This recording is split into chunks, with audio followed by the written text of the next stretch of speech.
Salam sejahtera Malaysia. Denyut nadi suara rakyat bergema di channel ini. Terima kasih kerana bersama-sama dalam channel ini untuk mendapatkan berita-berita terkini yang sensasi, mantap dan terbaru. Bagi anda yang pertama kali bersama dalam channel ini, jangan lupa tekan butang subscribe, like dan share. Terima kasih sekali lagi. Denyut nadi suara rakyat bergema di channel ini. Berita terbaik di channel ini. Kita jumpa lagi. Salam sejahtera Malaysia. Denyut nadi suara rakyat bergema di channel ini. Setelah bangunan milik mantan Menteri Keuangan Malaysia Tun Daim Zainuddin disita oleh SPRM, maka dengan itu banyaklah teori-teori yang muncul. Antaranya teori yang muncul ialah selepas ini kata mereka kita akan tengok pula, kita akan melihat pula, kita akan nampak pula bangunan-bangunan, harta-harta milik Mahathir pula yang akan disita. Ramailah yang mulai membuat perkira-kiraan, kononnya selepas ini rumah milik Mahathir pula disita oleh SPRM. Kononnya selepas ini harta benda Mahathir pula yang bakal disita oleh SPRM. Kerana mereka kata kekayaan mereka berdua ini, Daim Zainuddin Mahathir ini berkait rapat. Maksud kata mereka ialah kerana pada waktu Daim Zainuddin menjadi kaya raya, waktu itu dia menteri, dan Perdana Menteri waktu itu siapa? Mahathir, begitulah.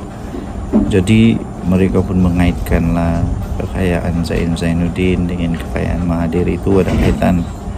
Lepas itu mereka buatlah teori bahawa selepas ini Mahathir punya rumah, Mahathir punya harta akan disiasat oleh SPRM dan akan disita.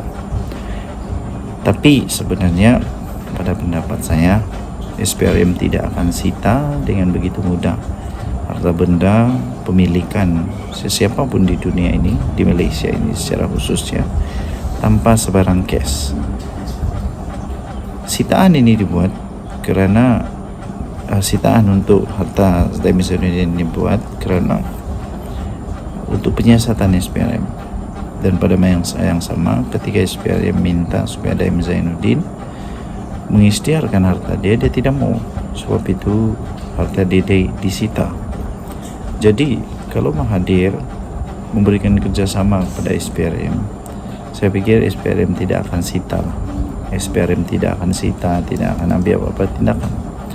Tapi kalau Mahathir tidak memberikan kerjasama kepada SPRM, pastilah SPRM akan mengambil tindakan undang-undang berdasarkan lunas-lunas undang-undang Malaysia. Jadi sama ada harta Mahathir, bangunan rumah kereta apa-apa sajalah harta Mahathir akan disita atau tidak, itu bergantung kepada keadaan, bergantung kepada proses siasatan, bergantung kepada perlu atau tidak untuk disita. Kalau Mahathir memberikan kerjasama yang baik, saya rasa Mahathir tidak akan melihat harta dia disita lah, tidak. Tapi kalau didapati perlu untuk disita, perlu untuk dibekukan akaun dan sebagainya, kita tengok nantilah. Adakah akaun Mahathir juga akan dibekukan? Itu pun kita tak tahu. Tidak mungkinlah untuk sekadar kita ini belum lagi, sehinggalah makluman diberikan oleh pihak SPRM, lebih baik kita tunggu saja.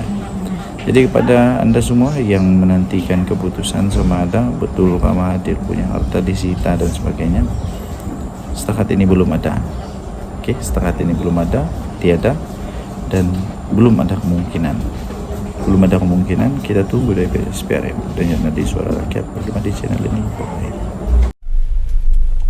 Salam sejahtera Malaysia. Denyut nadi suara rakyat bergema di channel ini. Trending sekarang di seluruh media sosial ialah apabila mengecam dan apa ini ya, mengkarmakan, bukan mengkarmakan, apa ini, menanya semula. Trending sekarang di media sosial ialah hashtag cermin diri. Begitulah. Coba kamu komen hashtag cermin diri pertama. Kedua, hashtag tak sedar diri. Cermin diri dengan hashtag tak sedar diri. Hashtag cermin diri dan hashtag tak sedar diri. Apa yang saya maksudkan ini? Sekarang trending seluruh media sosial adalah mempersoalkan semula PAS yang nampaknya pelupa, buat-buat lupa, atau sudah kena penyakit lupa ingatan. PAS dulu pernah bersama dengan kerajaan 33 bulan bersama dengan siapa bos dia? Mahyadin Mat Yassin, Perdana Menteri Malaysia yang dapat gelaran Perdana Menteri gagal. Perdana Menteri gagal, Perdana Menteri COVID, Perdana Menteri apa lagi ya? Vaksin, Perdana Menteri PKP, Perdana Menteri Darurat. Banyak lagi lah dapat gelaran si Mahyadin Mat Yassin. Kesian jugalah. Bukan dia mau itu gelaran, tapi dia terpaksa juga terima sebab itulah kenyataan dia. Okey, jadi gelaran dia adalah Perdana Menteri gagal. Waktu PAS bersama dengan Perdana Menteri gagal ini, Mahyadin Mat Yassin, apa yang PAS buat? Apa yang PAS buat? Waktu Hadi Awang jadi menteri pula. Jadi yang sekarang ini jadi meme di seluruh media sosial, TikTok, Instagram, WhatsApp, semua jadi meme lah. Facebook, yaitu duta bertaraf menteri, berelaun tinggi, berpuluh ribu, tapi apakah bendanya dia buat tak tahu. Waktu itu dia jadi duta bertaraf menteri ke Timur Tengah. Entah di mana Timur Tengah dia pergi. Yang herannya, waktu itu PAS berkuasa besar betul. Menteri dia ramai, Taqiyuddin Hasan menteri, ramai lagi lah menteri. Tapi waktu itu apa orang buat? Mereka jadi tikus, jadi pendiam, tikus, jadi kerbau kena cucuk hidung. Apa yang Muhyiddin cakap dan diam saja. Apa kerajaan ni diam saja. Ada bising-bising sikit-sikit lah. Tapi bukankah waktu itu kamu ada kuasa dalam kerajaan? Sepatutnya banyak benda yang kamu boleh buat waktu itu, tahu? Ini sekarang masalahnya. Bila dah jadi pembangkang, baru tiba-tiba jadi hero.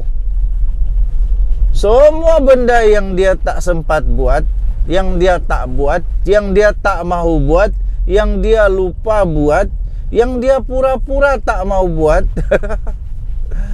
semuanya baru tiba-tiba konon perlu dibuat. Kenapa waktu kamu 33 bulan dalam kerajaan tak buat? Salah satu lagi sekarang ini yang betul-betul viral adalah apabila Perdana Menteri bersinlah pula.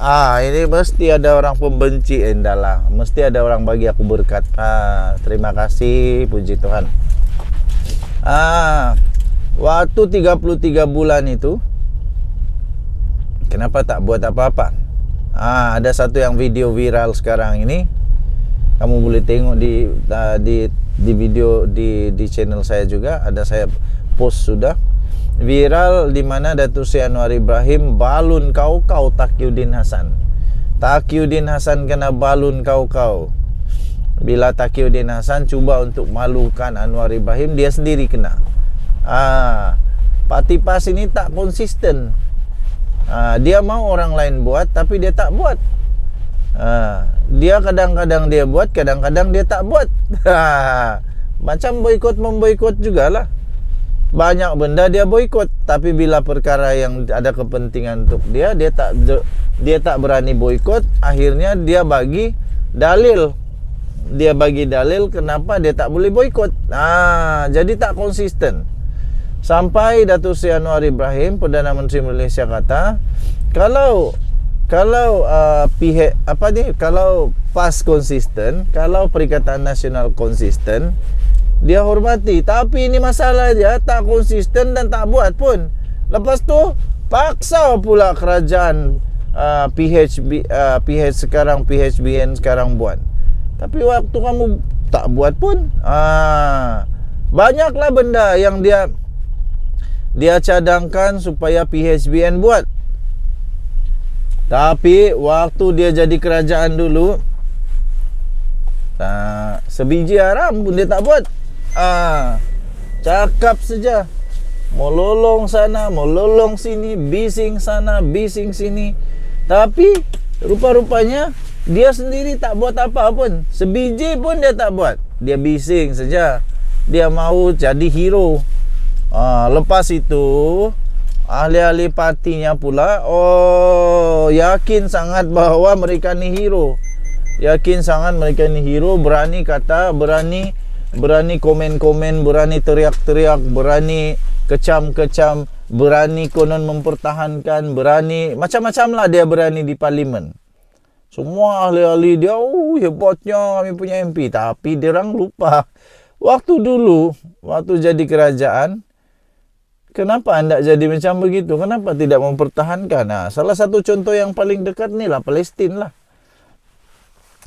lah. Sekarang mereka hentam Anwar, kata Anwar inilah, itulah, tidak tegas lah dalam isu Palestin lah. Datuk Seri Anwar Ibrahim membuat banyak perkara membantu Palestin, lebih banyak daripada kamu pernah buat tau semasa jadi kerajaan. Baru-baru ini dilancarkan lagi STEM untuk solidariti Palestin. Muhyiddin ada buat. Yang Muhyiddin ada buat, saya pun tidak tahu apa. Tapi yang ada, confirm terjadi. Menurut Datuk Seri Anwar Ibrahim, ada kenaikan dalam cabutan khas judi 22 kali. Jawab jangan tak jawab. Taqiyuddin terdiam. Lepas itu apa lagi? Banyak lagi lah Datuk Seri Anwar Ibrahim buat untuk Palestin. Dia bawa dia punya suara sampai di PBB, sampai di recognize tau. Recognize. Mahyadin Mat Yassin mana ada tak waktu tu? Hadi Awang, duta bertaraf menteri ke Timur Tengah, entah apa-apalah. Aduh, pening. Denyut nadi suara rakyat bagaimana di channel ini. Lebih baik PAS diam sajalah, diam-diam saja, muhasabah diri. Kasih maju dulu tu Kelantan, buang dulu tu sampah di Kelantan itu yang sudah tabur di tepi jalan raya. Menurut satu laporan kemarin, itu sampah sudah 3, 4, 5 hari tidak pungut. Jangan harap mau urus negara Malaysia, kalau sampah di tempat sendiri pun susah mau urus. Jangan dulu, belum sesuai, belum layak untuk urus Malaysia. Jadi apa lagi? Lebih baik diam-diam. Jangan terlampau kecam orang, jangan terlampau balun orang sampai terlupa diri sendiri. Hashtag cermin diri, hashtag tak sedar diri. Kita jumpa lagi, bye-bye.